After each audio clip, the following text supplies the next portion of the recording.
UK receiver E.J. Adams was supposed to be a solid contributor this season for the Cats on the gridiron. Instead, he's decided to leave the football team. Adams has left for personal reasons and will enter his name in the NFL supplemental draft.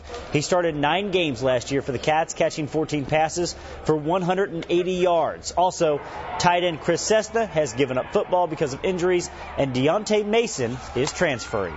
The workouts have been completed, and Jody Meeks is officially on the clock. ESPN's Andy Katz is reporting UK head coach John Calipari doesn't know for sure, but felt good earlier this week that Meeks would return for his senior year. Meeks has until Monday to decide if he wants to stay in the draft or come back to Kentucky. His father tells ABC 36 News the family will sit down at some point this weekend and make a decision. Former UK assistant coach Jeremy Cox, that's him to the left of former UK head coach Billy Gillispie, has been hired by Stan Heath at South Florida. Cox was a longtime assistant coach for Billy Gillispie. Former Bryan Station defender and Butler sophomore to be Shelvin Mack will join Darius Miller next week when they hold tryouts for the USA Under-19 basketball team. The tryouts will be held Tuesday through Thursday in Colorado Springs. This weekend, UK signee John Hood and the Kentucky All-Stars will take on the best Indiana has to offer. Indiana has dominated this series in the past, but Hood and company will try to build on Kentucky's success from last year. It'd be something. Darius has talked a little bit to me about that. I mean, not much. He said you got to go out and win. It was just kind of messing around, but still, you kind of take it to heart. He said you got to have 2 Mr. Basketballs going to Kentucky. I accomplished that. And then he also said you got to go out and beat Indiana. We're going to work on it. We're going to try it.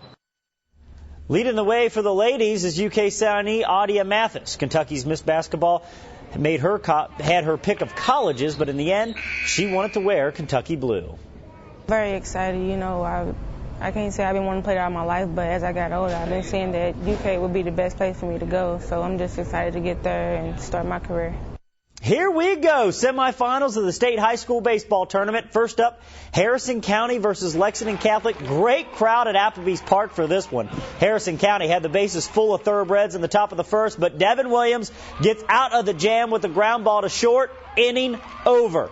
Lexington Catholic would strike quick in their half of the first. It's Williams with the stick, and this is just a nice piece of hitting with the bases loaded. 1-0 Knights. 2 batters later, Frank Carter breaking out the whooping stick. Big time drive all the way to the wall. Another run scores. Lexington Catholic is headed back to the state finals. They beat Harrison County 10-0 in 5 innings. Knights are looking for their 3rd state title. We were as prepared and focused as we've been all year throughout the whole postseason. They came out, swung the bats great. They had a plan. They stayed with it. They executed the game plan, and they really performed. Who's going to meet Lexington Catholic in the finals, you might ask? Well, the Owensboro Red Devils, who beat Bullitt East in the other semifinal game, 6-5. The Lexington Legends split a pair with Bowling Green tonight. They won Game 2 6-1, and the Cincinnati Reds, entering interleague play against the Kansas City Royals, lose Game 1 of their series 4-1.